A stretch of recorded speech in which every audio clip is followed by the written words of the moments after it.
नमस्कार दोस्तों, मैं वीरेंद्र एक बार फिर आप सबका स्वागत करता हूं। हम लोग रुके हुए हैं उज्जैन के महाकाल चौक में और आज हम आपको लेकर जाने वाले हैं मध्य प्रदेश की पवित्र नर्मदा नदी के किनारे बसे हुए ओंकारेश्वर ज्योतिर्लिंग में। इस वीडियो में हम आपको कराएंगे ओंकारेश्वर ज्योतिर्लिंग के दर्शन, इसके पीछे की पौराणिक कथाएँ और बताएंगे क्यों यह स्थान सभी 12 ज्योतिर्लिंगों में विशेष है।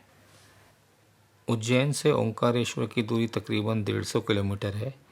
हम यहाँ से पहले ममलेश्वर ज्योतिर्लिंग तक कैब में जाएंगे, उसके बाद आपके ऊपर है, आप चाहें तो पैदल पुल के जरिए भी जा सकते हैं या फिर आप बोट से भी जा सकते हैं।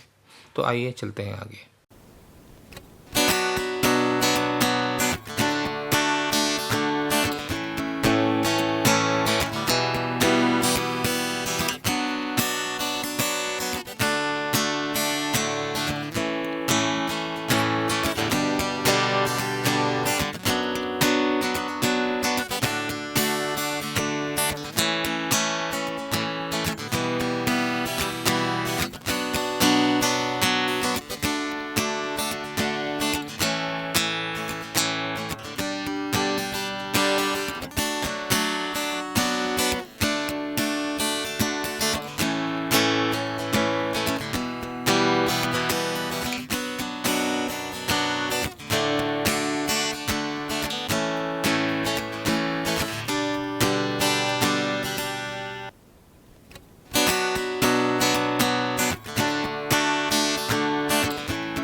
हम लोग नर्मदा नदी के घाट के पास पहुंचने वाले हैं और आपको आपके दाहिनी तरफ दिखेगा ममलेश्वर ज्योतिर्लिंग। कहा जाता है कि ओंकारेश्वर और ममलेश्वर दोनों एक ही ज्योतिर्लिंग के दो रूप हैं और एक ही नदी के दो किनारों पर स्थित हैं। तो आइए बढ़ते हैं आगे। हमने तय किया कि हम ओंकारेश्वर ज्योतिर्लिंग तक बोट से जाएंगे, तो हम लोग अभी घाट की तरफ बढ़ रहे हैं और हम यहाँ से बोट पकड़ के पहले नर्मदा नदी के दर्शन करेंगे, उसके बारे में कुछ जानेंगे और फिर हम लोग घाट पे उतरेंगे जहाँ पे हम स्नान करेंगे। उसके बाद हम लोग मंदिर जाएंगे।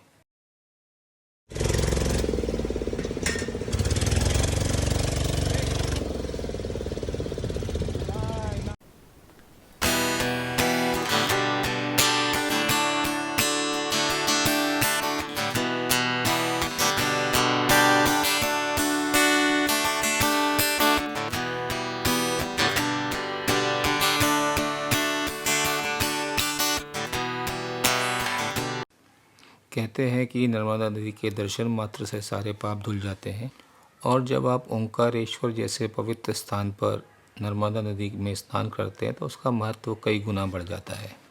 तो फिर हमने भी झटपट नर्मदा नदी में डुबकी लगाई और स्नान करके हम निकल पड़े ओंकारेश्वर ज्योतिर्लिंग के दर्शन के लिए।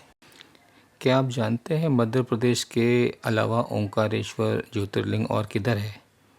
अगर आप याद करें तो हमने अपने पिछले वीडियोस में आपको ऊखीमठ में ज्योतिर्लिंग के दर्शन कराए थे। उसका नाम भी ओंकारेश्वर है, जहाँ पर केदारनाथ की पालकी आके जब मंदिर के कपाट बंद हो जाते हैं तो केदारनाथ की पालकी आके वहाँ पे विश्राम करती है।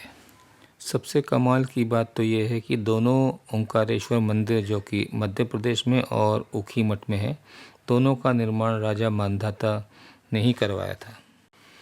हम आपको थोड़ी देर में ये भी बताएंगे कि राजा मांधाता ने मंदिर का निर्माण क्यों कराया था। हम मंदिर के काफ़ी नज़दीक पहुंच गए थे। हमने सोचा कि चलो एक बार चल के पता करते कि यहाँ पे शीघ्र दर्शन या वीआईपी दर्शन का कुछ प्रोविज़न है या नहीं। तो चलिए आगे बढ़ते हैं, देखते हैं और हम ये पूछताछ कहाँ कर सकते हैं। सामने कोई सिक्योरिटी स्टाफ दिख रहा है, चलिए उनसे ही पूछ के देखते हैं।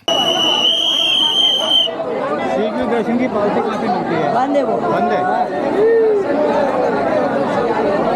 बंद है।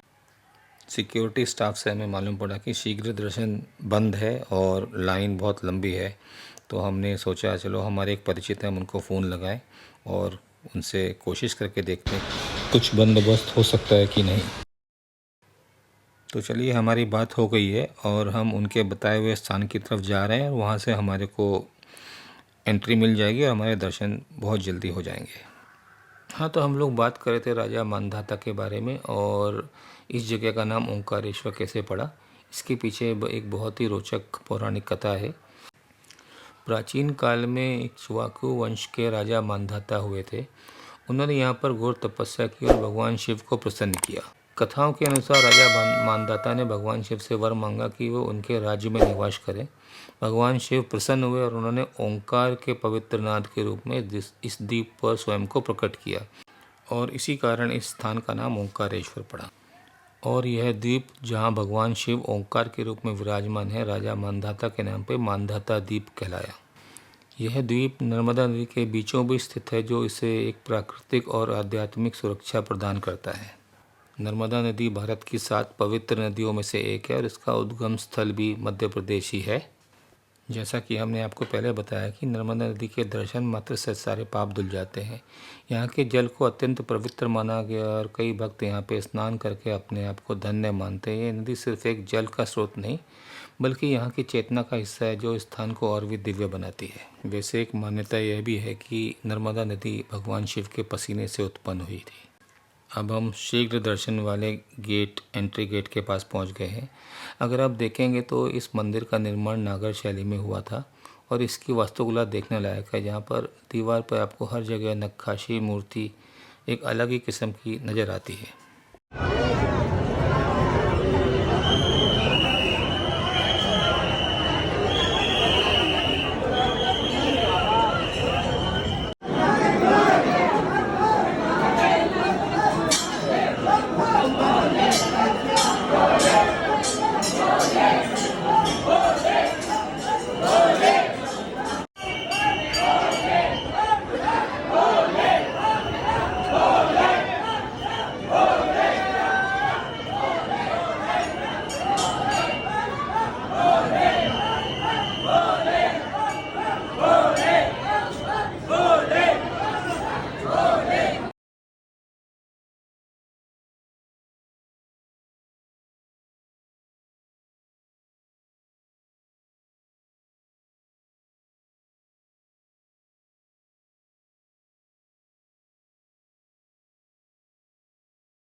हमारे दर्शन बहुत अच्छे से हो गए।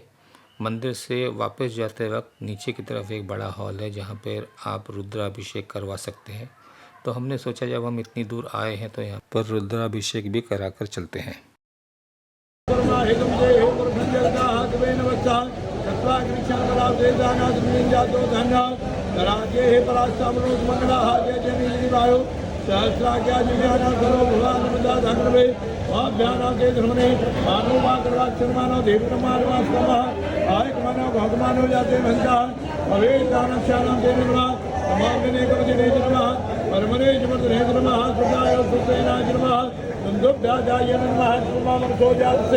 सूर्योजाते कृष्णो दोष प्रसादो काम कर बनना गौरा चेतमना संजा श्रीशैले मल्लिकार्जुन मुच्चैनम महाकालम उन्दारम मंगलेश्वरो प्रद्याम वेदना संजा नागन्याम हिमशंकरम सेतवंदे रामेश्वरम नागे समद्वारिकावने वाराणस्यां मृतमे संतरम गंगोत्मित्रे हिमालय तु केदारम गुजरे संसेवाजा एतानि ज्योतिर्लिंगानि।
जय शिव हर स्वामी हर भजे ओंकारा ब्रह्मा विष्णु सदा शिव भोले भोलेनाथ महादेव हर गंगे धारा ओम हर हर हर महादेव एकानन चतुरानन पंचानन राजे भोले पंचानन राजे हंसासन गलो आसन हंसासन गलो आसन वृषवाहन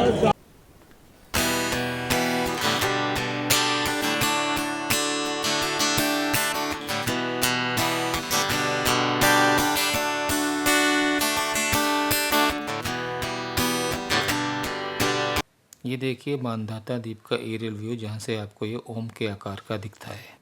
हमने वापस से बोट पकड़ी और नर्मदा नदी के दूसरे छोर पे जहाँ से हम आए थे उस तरफ बढ़ चले, क्योंकि वहाँ पे अभी हमको ममलेश्वर ज्योतिर्लिंग के भी दर्शन करने हैं।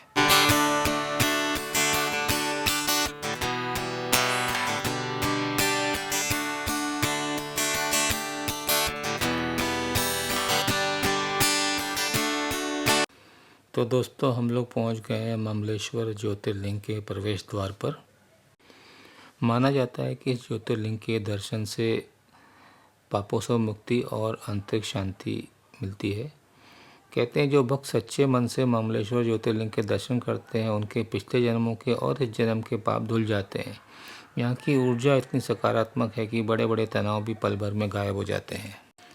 एक और मान्यता है कि यहाँ पर इसको इच्छा पूर्ति शिवलिंग भी बोला जाता है। अगर यहाँ पे कोई भी भक्त आकर अपनी इच्छा मन में रखकर महादेव से प्रार्थना करे तो कहा जाता है कि उसकी इच्छा अवश्य पूरी हो जाती है। वैसे लोग ये भी मानते हैं कि पवित्र नर्मदा नदी में स्नान करके ममलेश्वर महादेव के दर्शन करने से शारीरिक और मानसिक बीमारियां दूर हो जाती हैं। वैसे यहाँ पर आकर आपको सकारात्मक ऊर्जा का एहसास होता है और यकीन मानिए यहाँ की पॉजिटिव वाइब्स आपको कहीं और देखने को नहीं मिलेगी। तो दोस्तों ये थे ममलेश्वर महादेव के दर्शन। हमने यहाँ पर भी रुद्राभिषेक करवा लिया और अब हम अपना वीडियो यहीं समाप्त करते हैं। मिलते हैं अगले वीडियो में एक नई और रोमांचक यात्रा के साथ। तब तक के लिए महादेव का आशीर्वाद आप पर बना रहे। जय हिंद। अपना ध्यान रखिए, मुस्कुराते रहिए। और हाँ, अगर आपको वीडियो पसंद आया हो तो इसे लाइक और हमारे चैनल को सब्सक्राइब भी करिए।